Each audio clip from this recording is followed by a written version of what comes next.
খেলা শুরু হয়ে গেছে। দারুণ অঙ্গভঙ্গির মাধ্যমে প্লেয়াররা তাদের শুরু হওয়ার আগে আমরা দেখতে পাচ্ছি মাঠের বাইরে বল।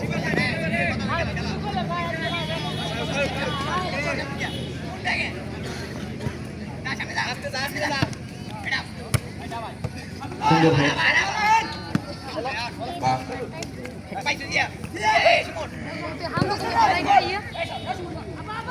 আমরা দেখতে পাচ্ছি মাঠের ভিতরে দুই দল হাড্ডাহাড্ডি লড়াইয়ের অলরেডি শুরু করে দিয়েছেন তারা।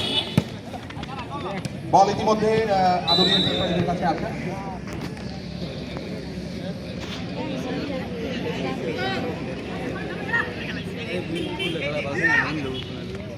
আবারও আদরি এন্টারপ্রাইজের কাছে বল। মুন্সিগঞ্জ কম যাচ্ছে না, মুন্সিগঞ্জ চেষ্টা করছে এবং এটা